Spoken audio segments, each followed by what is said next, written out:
pilot Kimberly. Sorry, no makeup, nothing today. I've just come from the airport. I'm preparing, as I said to you in the previous episode, a bunch of videos along the way as I get my private pilot's license.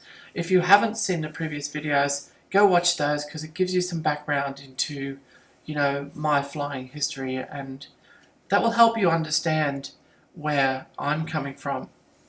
What I'm hoping to present to you here is the realities of learning or relearning to fly when you're older.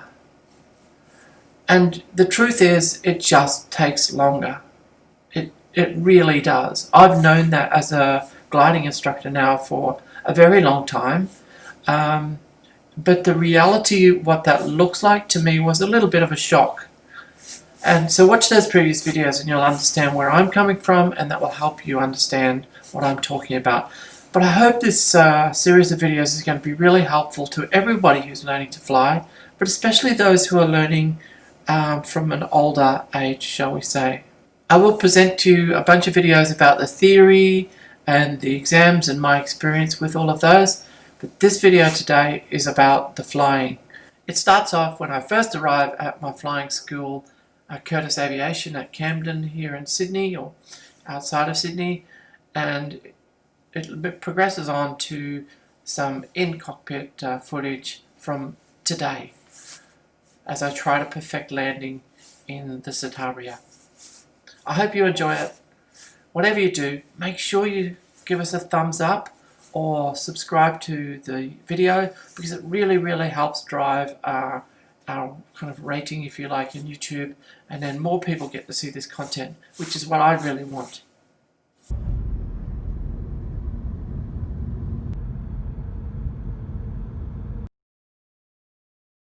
The story starts here. My first morning, I've booked my first training flight in over 14 years, and I'm going to be doing it in a lovely Citabria. I picked the story up after my first lesson in this, and then later on with about 3 hours done. So I just did my first lesson with Curtis Aviation. Did an hour in the Citabria, did some upper air work, some turns, steep turns, stalls, spins. They're pretty exciting in a Citabria, I have to tell you. Pretty fast spin compared to a glider. And then we did a bunch of touch and goes. And yeah, it flies pretty well actually. Quite happy with the way it flies.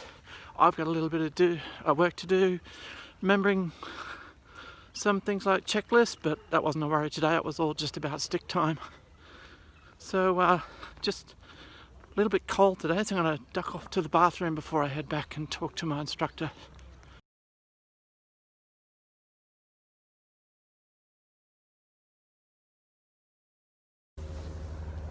Well, you can see where I am. I'm back at Curtis Aviation. I'm a little early for my flying lesson, so I'm going to have a bit of a look around while I'm here. So we're up to 3.1 hours in the Citabria. I've got my pass for my RPL in my bag. I don't yet have my CASA medicals, so I can't go solo even if I were able to. So let's see what we're going to do today in terms of flying. I suspect it will be a bunch of circuits trying to figure out how I can fix up the mistakes I was making in the late stage of final and in the flare, or just prior to the flare in my previous flight. So we'll see how we go. We pick it up here shortly after my first takeoff. This is after 3.1 hours of previous flights. I'll speed up the film here just to get this all over with. Turning on to downwind, doing my radio calls, doing my pre-landing checks. Just about ready to turn base. Here we go, turning base. Throttling back, holding the nose attitude for 70 knots, and the speed will wash off. We're doing a little over 80 at present. Coming back, coming back, coming back. 75-ish. 70 knots roughly there. So just hold that nose attitude, and I'm going to use the throttle just to adjust my aiming point, attitude to adjust my speed. Now bear in mind, I'm not a flying instructor, so go and ask your instructor before you take anything I say grounded. I'm a gliding instructor, I'm not a powered instructor. So now I'm turning on to final, and I've been doing this fairly well. In this particular one, my first flight for the day, I find myself a little high. I'm quite used to this maneuver that you're going to see me do, being a glider pilot. I'm going to side slip the airplane, so you'll notice the nose go to the right and the bank go to the left. That's because I'm slipping down sideways. I'm using the side of the fuselage as a huge air brake just to get some of the height off, and you'll see me do it just a tiny little bit later on as well.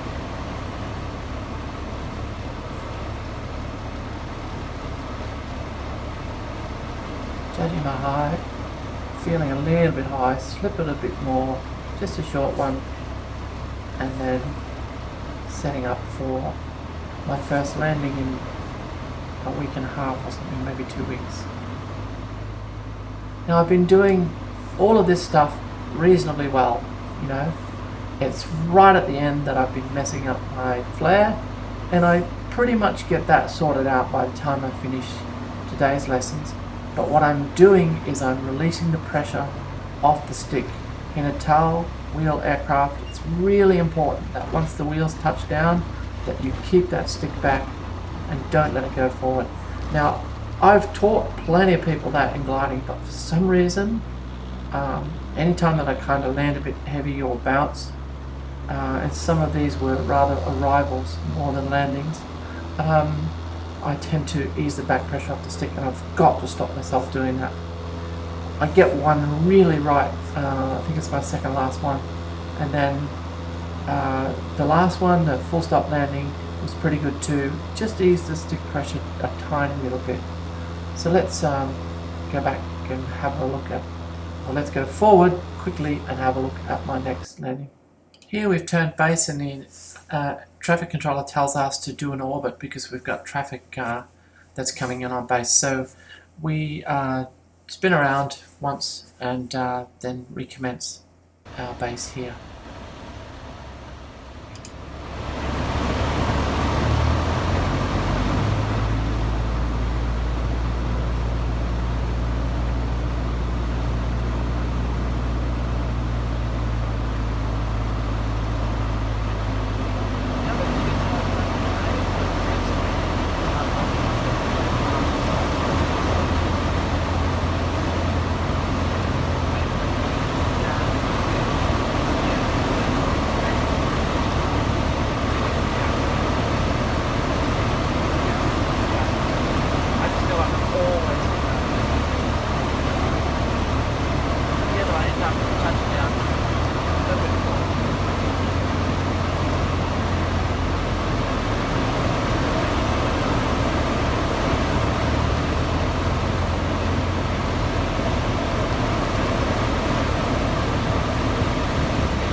Now this one is an example of a bad landing coming from a fairly decent approach.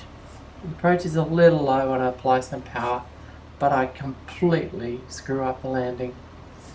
And you can hear me go, ah, in the background. The instructor actually takes over momentarily and then I go on my way, but I'm feeling quite crappy after this one.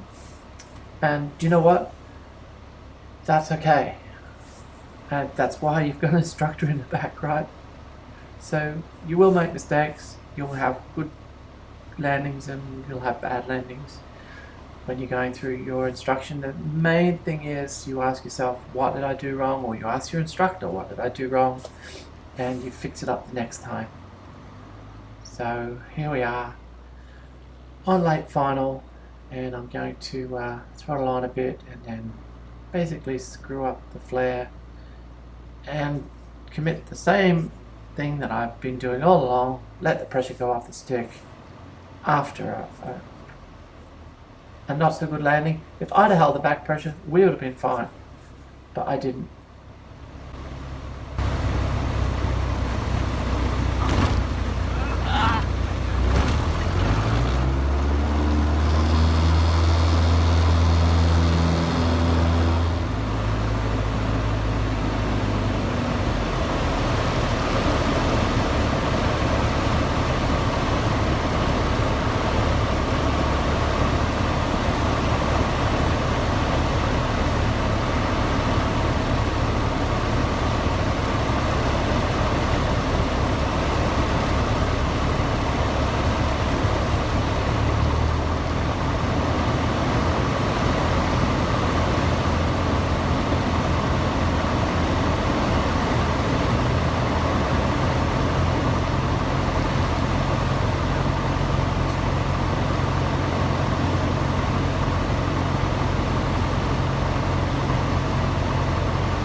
Well, here I am. I'm leaving Curtis Aviation after 1 hour or 1.1 hours, and